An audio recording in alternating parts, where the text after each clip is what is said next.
Hello दोस्तों, स्वागत करता हूं आप सभी का इम्पॉसिबल क्रिएटिविटी चैनल पे। तो आज मैं आपके लिए एक नॉलेजेबल वीडियो लेकर के आ गया हूं। अक्सर हम अपना ड्रोन बनाते हैं इस फ्लाइट कंट्रोलर की मदद से। यह है KK2.1.5 फ्लाइट कंट्रोलर, जैसा कि दोस्तों आप देख सकते हैं। ठीक है, तो इस फ्लाइट कंट्रोलर की मदद से हम अपना जो है ड्रोन बनाते हैं। ये मार्केट में अवेलेबल सबसे चीपेस्ट फ्लाइट कंट्रोलर में से एक है। तो दोस्तों अक्सर प्रॉब्लम क्या जाती है कि कभी कभी हमारा ड्रोन स्टेबल नहीं होता, कभी हमारा ड्रोन इधर उधर फ्लिप करता है या भागता है, या उड़ते उड़ते कभी कभी क्रैश हो जाता है। तो दोस्तों अगर उड़ते उड़ते कभी क्रैश हुआ है तो हो सकता है आपका शोल्डर टूट गया हो, किसी मोटर की वायरिंग खुल गई हो या वायरिंग टूट गई हो। तो एक बार उसे चेक कर लें और फिर मैं आपको बता दूं कि अगर ऐसा कोई मिस्टेक फ्लाइट कंट्रोलर की वजह से है तो क्या क्या मिस्टेक्स हो सकती हैं, मैं वो सब चीजें आपको बता देता हूं। तो उसके लिए मैंने इसमें अभी ड्रोन वगैरह मैंने बना लिया है, उसकी वीडियो लिंक पे है कि कैसे बनाएं आप, मतलब क्या क्या बस करना है, मैं आपको डिस्क्रिप्शन में उसकी लिंक दे दूंगा। पर मैं आपको दिखाने वाला हूं कि हम क्या मिस्टेक्स करते हैं इस ड्रोन के अंदर, कि ऐसा हो जाता है हमारा ड्रोन कभी कभी स्टेबल नहीं होता या कभी अच्छे से फ्लाई नहीं करता या क्रैश हो जाता है। तो चलिए दोस्तों बिना किसी डिले के इस वीडियो को शुरू करते हैं। तो जैसा कि दोस्तों आप देख सकते हैं ये रहा हमारा फ्लाइट कंट्रोलर। तो इसे हम अपनी बैटरी के साथ कनेक्ट कर लेंगे। मैंने एससी की एक वायर वहां पे दे रखी है जो कि फ्लाइट कंट्रोलर में पावर सप्लाई में हेल्प करेगी। और फिर मैं आपको बताता हूं मेनली प्रॉब्लम क्या जाती है। बजर मैंने नहीं लगा रखा, इसलिए ऐसा कुछ अभी दिख नहीं रहा। ठीक है, तो दोस्तों अक्सर होता क्या है कि अभी तो ये मेरा सेफ में है, ठीक है, क्योंकि मैंने इसे पिछली बार कैलिब्रेट किया था और फैक्ट्री रीसेट नहीं किया था। अब हम मेन्यू में जाएंगे और यहाँ पे मैं जाऊंगा लास्ट में फैक्ट्री रीसेट पे, और फैक्ट्री रीसेट पे करके आपको दिखा दूं कि क्या करना होता है बेसिकली।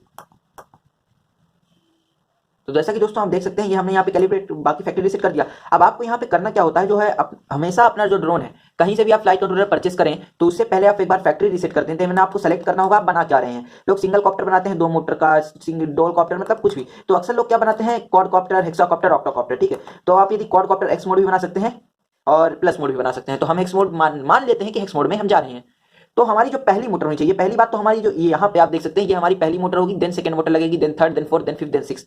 तो ये मोटर लेआउट जो है हमेशा सही होना चाहिए कि हमारी पहली मोटर यहाँ पे ध्यान से आप देख सकते हैं कौन सी डायरेक्शन के लिए कह रहा है, ये क्लॉकवाइज डायरेक्शन के लिए कह रहा है। देन हमारी सेकंड मोटर यहाँ पे सेकंड पोर्ट में लगनी चाहिए और वो एंटी क्लॉकवाइज होनी चाहिए। थर्ड मोटर थर्ड पोर्ट में लगनी चाहिए और क्लॉकवाइज होनी चाहिए। और फोर्थ मोटर एंटी क्लॉकवाइज होनी चाहिए। आप कोई भी फ्लाइट कंट्रोलर यूज करें, मोटर लेआउट हमेशा मतलब सेम तो नहीं होगा, पर बेसिक कॉन्सेप्ट यही रहेगा कि जो एडजेसेंट मोटर बगल वाली मोटर है वो जस्ट अपोजिट डायरेक्शन में घूमेगी।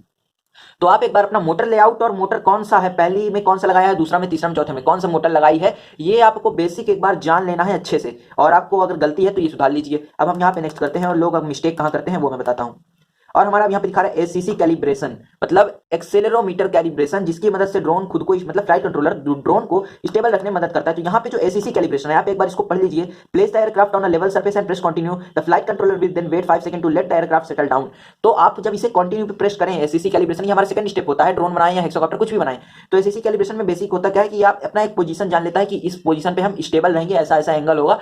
तो ये जो हमेशा करें, एक बार फ्लैट सरफेस में रखें। आपके पास मानिए टेबल नहीं है तो आप एकदम अपनी जमीन के फर्श पे रख सकते हैं, टाइल्स पे रख सकते हैं, या आपके पास एक बढ़िया सी टेबल है तो उस पे रख सकते हैं और फिर कंटिन्यू पे हम क्लिक कर देते हैं। तो ये जो है अपना कैलिब्रेशन होता रहता है। और इसी तरह से हमारा कैलिब्रेशन होने के बाद जब यहाँ पे ऑफसेट्स जो है कैलिब्रेटिंग दिखा रहा है, ये सेव हो जाते हैं। तो ये हमेशा यही सेव रहते हैं, इसीलिए आपको ये हमेशा ये सही चीज करनी है। बाकी आपको सेल्फ लेवल बिल्कुल भी कभी भी मत यूज करिए। मैं बहुत प्रोफेशनल हो चुका हूं ड्रोन बनाने में, पर मैंने कभी भी जो है सेल्फ लेवल सेटिंग कभी भी नहीं यूज की और इसका मुझे जरूरत भी नहीं पड़ा। तो उम्मीद है यदि आप मेरी तरह प्रोग्रामिंग करेंगे तो आपको भी बिल्कुल भी जरूरत नहीं पड़ेगी, ये मेरी गारंटी है। ठीक है, स्टिक स्केलिंग में आपको जाने की जरूरत नहीं है। मोड सेटिंग भी आप मत जाइए। रिसीवर टेस्ट, अब होता क्या है मैं आपको एक चीज बता दूं। यहाँ पे मानिए हमने रिसीवर लगा रखा है, सिग्नल होता है, ठीक है। तो आप कोई भी मतलब रिमोट कंट्रोल या ट्रांसमीटर यूज कर रहे हैं तो बेसिक होता क्या है मैं आपको दिखा दूं। यहाँ पे सारी वैल्यू आपको जीरो पे लानी होती है। एरिलॉन की वैल्यू जीरो पे, एलिवेटर जीरो पे, थ्रोटल तो माइनस में रहेगा, और रडर यहाँ पे थ्रोटल आप हमारा देख सकते हैं, यहाँ पे मैं दिखा दूं ये। तो अगर वैल्यू जीरो पे नहीं है तो इन्हें तो पहली बात इसी तरह पोजीशन में रखें। और इन ट्रिम बटन की मदद से, फॉर एग्जाम्पल मैं अपने फ्लाइट कंट्रोलर ऑन कर लिया है, अब ये इन ट्रिम बटन की मदद से, ये ऐसे ट्रिम बटन की मदद से हमें जो है अपना काम करना होता है, वैल्यूज को जीरो पे लाना होता है, जिससे ड्रोन एक पर्टिकुलर डायरेक्शन में बिल्कुल भी ना भागे।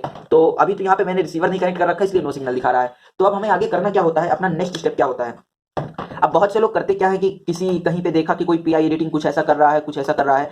आपको मैं बता दूं ये पीआई एडिटर मेरे यहाँ जब से फ्लाइट कंट्रोलर आया है मैंने पीआई एडिटिंग के साथ कुछ भी काम नहीं किया और बिल्कुल करना भी नहीं चाहिए। ये ड्रोन अपने से जिस तरह से प्रोग्राम्ड है, फ्लाइट कंट्रोलर जिस तरह से प्रोग्राम उसे रहने देना चाहिए। आप पीआई एडिटिंग के साथ बिल्कुल भी छेड़छाड़ ना करें, बिल्कुल भी उसके साथ कुछ मत करें।